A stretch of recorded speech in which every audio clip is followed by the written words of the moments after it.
You know who it is, the horror flick, Digger Ditch, Super 6, Big Mitch.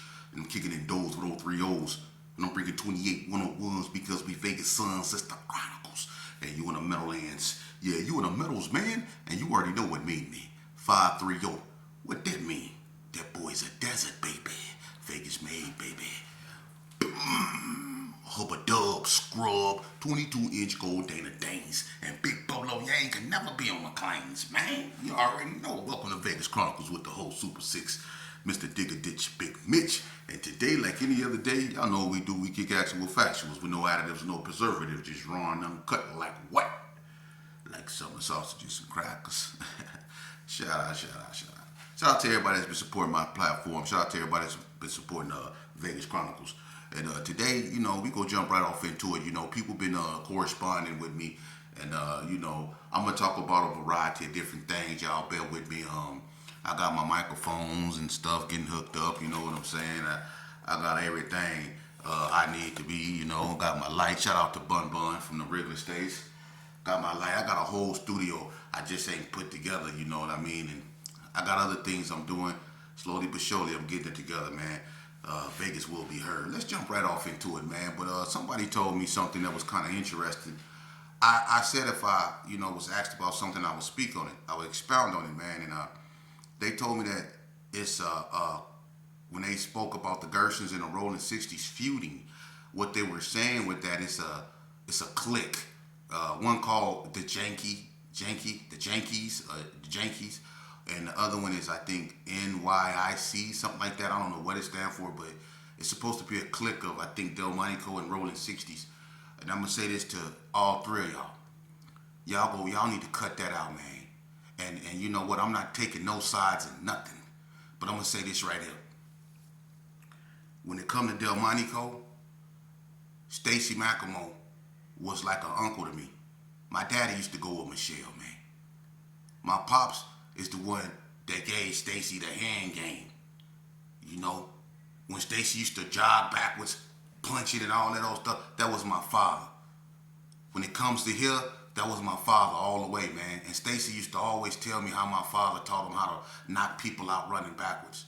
He was like an uncle to me. Brian was like an uncle to me. We used to hang out in front of the Cotton Club, and he'll tell you, that's like an uncle. I love Brian. And Mike, when he had that black Jaguar he was the first one I ever seen with a Jaguar on Dayton's. And this way back in the 80s. Mike, that was like, they were like uncles to me, man. That's my family. Nassau, all of them, that's my family, man. So I'm speaking on behalf of them to the young Delmonico youngsters out there, man. Let me tell y'all something, man.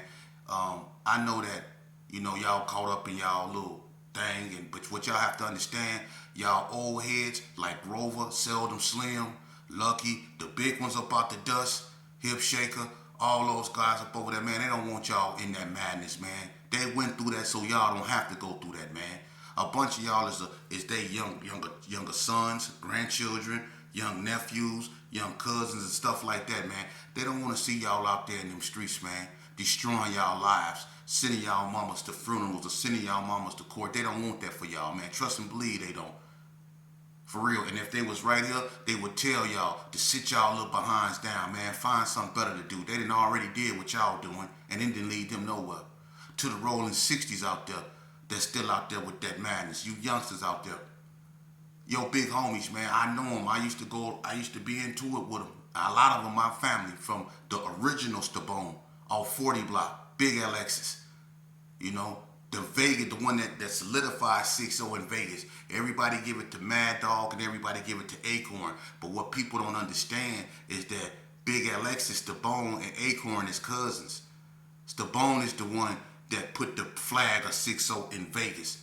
Acorn then bought it out here, but Stabone, he laid the foundation for it to be out here. So people like that, and if I can bring Stabone on here, he'll tell y'all it breaks his heart to see y'all out here at each other's throat because the Gershon is his family. And in that war between the Gershons and the 6-0s, imagine how he felt when he had to come back from California to bury his nephews, which were Gershons, who were knocked down by 6-0s. How you think that made him feel? Y'all tearing people apart and don't even understand it. People that genuinely love y'all, man. Y'all breaking their heart. People that ain't here no more to guide y'all, you know. And you know what? I accept full responsibility for making this lifestyle even seem appealing to a lot of you youngsters, man. Because when I used to talk to you youngsters in the penitentiary, when y'all ain't had your homeboys around you, and you let your guard down and you actually had to be yourself. A lot of y'all is very articulate, y'all smart, y'all talented, y'all can sing. A lot of y'all is actually professors in your own way, but you scared to be yourself because of your homies or because of the enemies you perceive you have, when the biggest enemy you ever have is yourself, because you keep putting yourself in positions that lead you to the penitentiary and the cemetery. You know, let me tell y'all something, man. When we was gang banging, see, we was warring.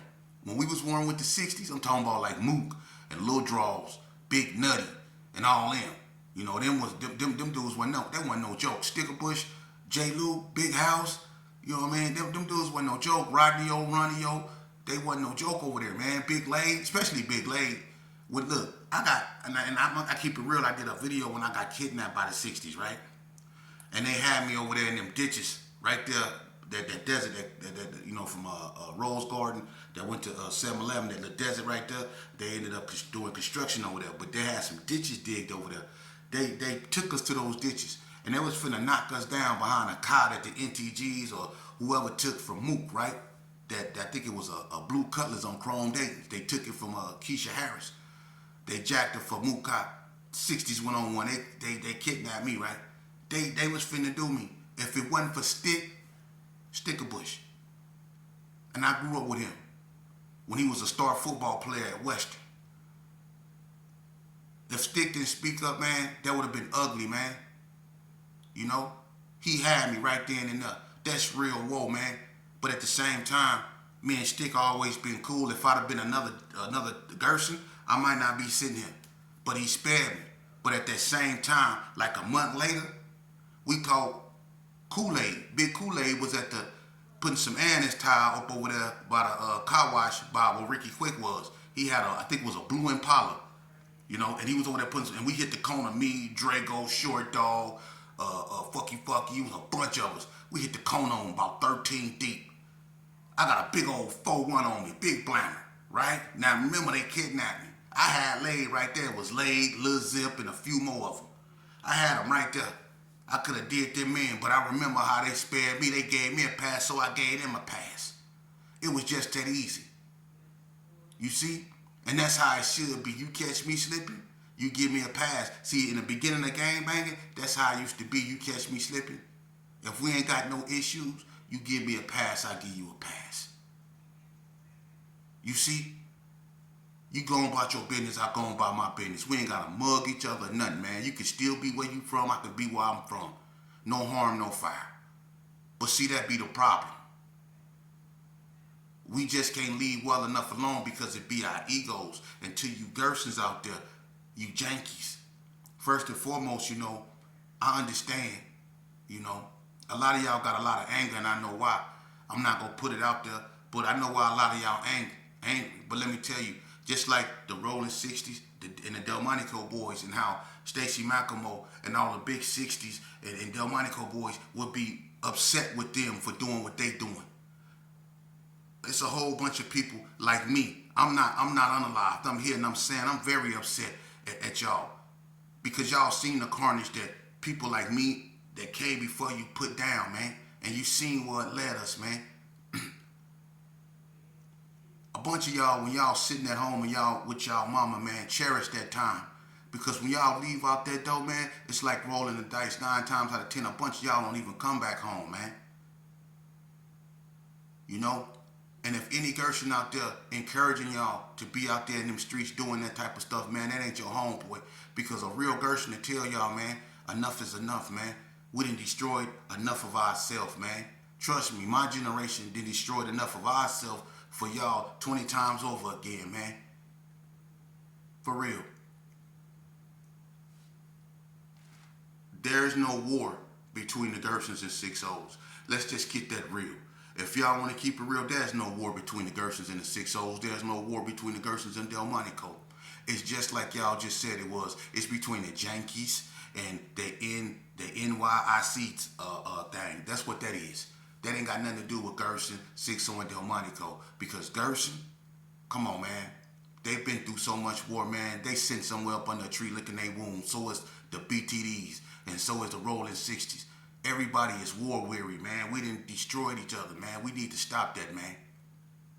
Let's stop. Listen, I got a challenge for y'all, man. I know y'all gonna brush me off, but one day y'all not. Because it's getting to that day. See, God putting y'all in a position to where y'all can't turn to nobody but him. Everywhere you look, it's getting worse and worse. God putting you in a position to where you can't do nothing but submit. So let's do this right here. Let's make going to church popular, not to cemetery. You see? Let's do that. Let's start piling up in them churches, not for a funeral, but just to get the Holy Spirit. You know?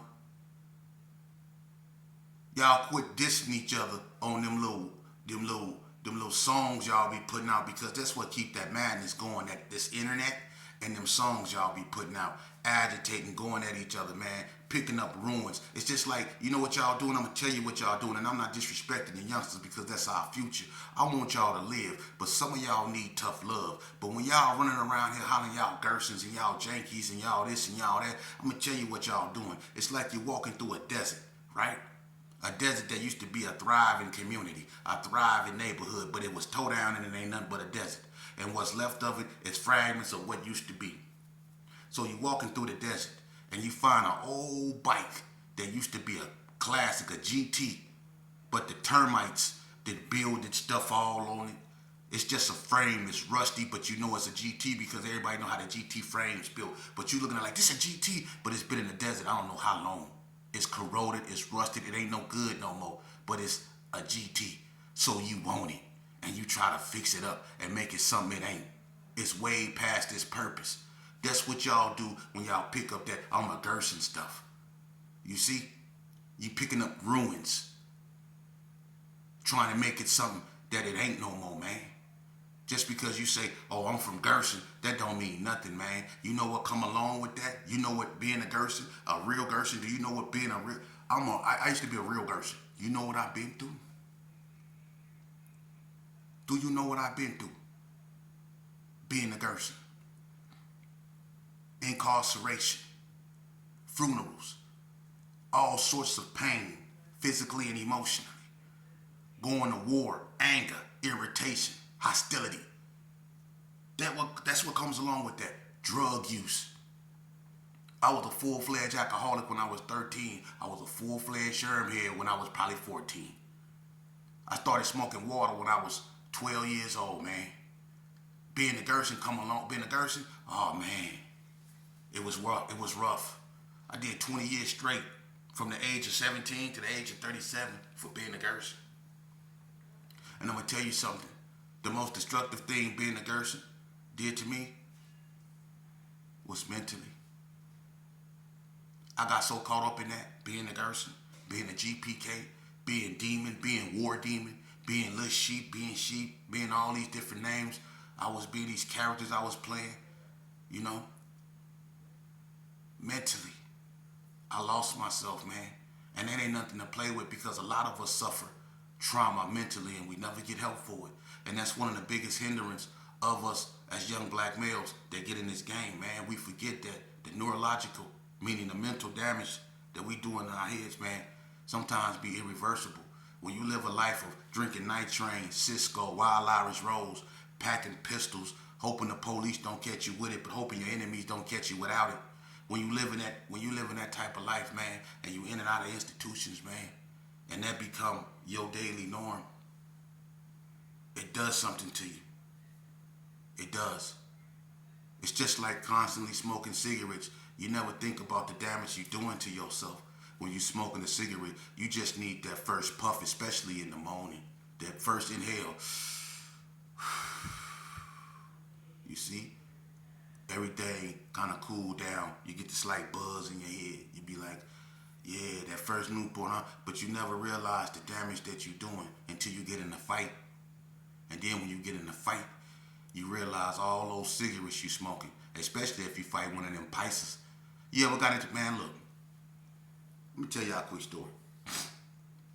I was at Indian Springs, right? I was known for going to people's stores, and if you stupid enough to let me come to your store and get your stuff, then you deserve to get your stuff took. Everybody know, don't trust sheep. If he come to your store and you give him something, just give it to him, because he ain't gonna pay you back. I had this Paisa man, and I forget his name, but he barely spoke any English, man. You know, the Paisas is cool. They actually do business with blacks. What they did during my era. You know, so you could go to a Paisa. If he had a store, he sold honey buns. You could get 2 for 1, 3 for 5, whatever. You know what I mean? Not me. When I go to your store, I'm bringing my laundry bag, because I'm finna make groceries. So I went to the Paisa store, right? This Paisa right here sold chili packs, refried beans, the Velveeta cheese, beans and rice, the spicy kind. This dude sold tortilla shells, squeezed cheese, meat chubs. He sold everything you wanted, you know, and that was right up my alley. And this when they had y'all remember they used to sell them lifesavers, them strawberry cream lifesavers, and them peaches and cream lifesavers, them good lifesaver cream thing. Remember them? They used to sell them bags of lifesavers in the joint. Everybody remember them? And that peach drink. I split a dude's head wide open over that peach drink. Look, the Paisa got rolls of peach drink. I'm on my way. Hey, look. I went down there and got his whole store, at least $100 and something worth of store. Now he know me, he been watching me, you know what I mean? He seen that I used to be in the riffraff, so he figured he could trust me. That's the wrong thing to do. I go home and I get his store, I take his store home, made me a spread for like a week straight. I was in there drinking peach drink, all kind of, man, look, I had it my way. But you know, I'm not thinking, you know, that this was not your ordinary Paisa. Now this is a Paisa right here that stand on business. I'm not thinking that this cat can barely still speak English. I ain't studying him, and he had short. Man, I ain't thinking about him. And I know they don't want no war. We too deep. But anyway, week go by. He go, you know, we stayed in Unit 4 at this time. I stayed down the hallway with Crunch from 6 O's, Boop from Paru, Doc Rock them stayed in the other wing, a few more people, right? So he used to ask me, you know, like a week went by, he used to go, Shito. He called me Shito. You got my stuff. I said, man, I got you, right? That went on for like 3 days, right? So one day I was getting off the phone, I turned around, this little man, he's standing behind me, right? Like this little man was there. He goes, Shito, you got my stuff? I tell him, I say, hey man, I'm gonna holler at you. And he said, no, me need that now. I say, I know he ain't trying to check me. This dude, no. I say, check this out. Didn't I tell you I'll pay you? He say, no, me now. I'm like, I know this cat ain't trying to check me, right? So it's some more Paisa standing behind him, like they got his back, like. And I'm thinking they the ones probably sent him over here to ask me for it, right? So now I got mad. And so I'm like, hey, check this out. I ain't paying you nothing. So I start cussing him out in Spanish, you know what I'm saying? I'm going to keep it 100 with you. I say, puto via sama culo benejo. For real. You know what I mean? And when I said that, he said, no. I said, man, you better get out of my face. He said, no, you pay me my... Fired on him right there. Got right off on him. I hit him hard too, man. And yes, Mexicans' heads are hard. They're very hard. And I got knuckles. But man, I hit him hard, boom, right? So when I hit him, he bagged up and he rushed me. We scrapping. He put his head down. He ain't throwing nothing but hooks, right? I'm hitting him dead I'm hitting him in the same spot, like all up in here in his forehead, his nose area. I'm binging him and I'm opening him up, right? But he won't go down. He keep coming forward and he's swinging and he hit me in the sides, right? I don't feel him at first, right? But about that 20th swing, them cigarettes got to kicking in. I told y'all, those cigarettes, you never know what you doing to your body until you fighting for it. You see? And I got in a position to where I used to smoke non-filtered Camels. And I got in a fight with this Paisa, right? And them Camels kicked in. And about that 20th swing, I started running out of breath, and it was like he keep cutting. He wasn't hitting me in the face, he was hitting me in the body. But they was stinging like a little bat. Bah! He was hitting, man, look, he was hitting me hard. Look. So look, I grabbed him by his head and started kneeing him in his stomach. I'm fighting like a white boy now. I don't care, all gloves off. You know what I'm saying? And then we get to locking up by the gate, right? I ain't gonna lie. I tried to bang my back against the gate and make a lot of noise. I was hoping the police heard that because I was tired. I couldn't do nothing but hold on. I got the boom hitting that gate. It was going bloom, bloom. And one of the bicycles said, hey, go in your room. Go in your room. What you mean going away? Go get that police. That's what you go do. This little monk, man, look, that bicycle was fighting hard. Look, we was in that, look, I grabbed a dustpan, got the swing in that dustpan, everything. We was in there scrapping hard. And then it was old man, I don't know if everybody know Robert Jones, his name, they call him Old Man Killer. Old Man Killer came down there and kind of like put the Mexican in a chokehold, right? I got off about 4 more times, but they were slow. And I was tired. Man, I was so tired. I told him, I said, I'm gonna get my knife. I'm gonna get my knife. Man, I ain't going to get nothing. I'm finna go sit on my bed and drink me some water, lick my lips and wonder what the hell went wrong. Because listen, that essay was tearing that Python was tearing my ribs up. For real. But that's what we do. We put that garbage in our system and don't even be knowing it, man. You know? But to you youngsters up out there, man, let me tell y'all something, man. I love it, you know, when y'all say y'all so-called into it and y'all hate each other, because it's funny to me. When y'all go to prison and them Serenos, them Southsiders get at y'all, it be funny to me how y'all and all that stuff that y'all be on the street getting into it over, that go out the window when them Southsiders get together and come at you, huh? Yeah, they go out the way. When them Southsiders when they get active and they coming, all that Janky or that true and all that stuff y'all be hollering, they go out the window, don't it? Yeah. And that's the thing I be saying about us old heads, man. We got to stop that. We got to teach these youngsters, man, why they should focus on coming together. It should be inclusive, not segregated, man. Enough with that bull crap, man. You know, I'ma forever walk this earth, you know, knowing that, you know, I caused the Donna Street Crips and the Gersons to fall out, and that's family, man. That's something I have to live with, not y'all, you know. And I'm trying to right my roles, trying to bring people together. You know how hard it was for me to sit down and look at a Donna Street and actually, you know, talk and try to find some common ground with them. You know how hard it was for a Donna Street to sit down with me and look at me and try to find some common ground with me, man. That took real maturity, man. And I'm glad that a bunch of those dudes, man, was able, from me and Lil Marv, you know, Marvin Clark, that was my arch nemesis from Donna. Me and him had fights. We had one in the county jail. We had one in prison. Man, that dude stayed at each other's throat. You know, me and Cassio, we grew up as brothers and we became arch nemesis. You know? It was a bunch of those dudes up over there. OG Loke, man. I always got love for OG Loke, no matter what, man. You know, but I know that, you know, when the situation was what it was what it was, man. You know, but I hurt a lot of people with my actions, man, and I ain't proud of that, man. I don't walk around here with no S on my chest like I feel good about sending somebody's mama to a funeral, man. Ain't nothing cool about that. That was the weakest thing I could have done. I could have went home, sobered up, came back, and took that fade, man. No. I did some coward stuff. I had to go home and pick up a pistol and come back and change the narrative because I couldn't take a butt whooping, man. That ain't no strength. That ain't being a man. That's being an epitome of a punk, man. We always quick to pick up a pistol, man, but we want to claim we this and we want respect for that. We can't even take a butt whooping. That's what make us men. In order to succeed, a lot of times you got to fail. For real. You know, but we don't see it like that.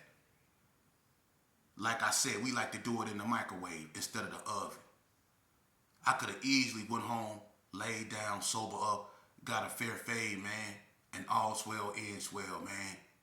But no, I had to pick up a pistol, and I had to put everybody in it because I was too weak to take a butt whooping. And that's what a lot of things, that's why it's gangs, man, and it don't need to be that way. What you youngsters are, you're man before you anything. You're young, bright, black men, and you have a lot of potential.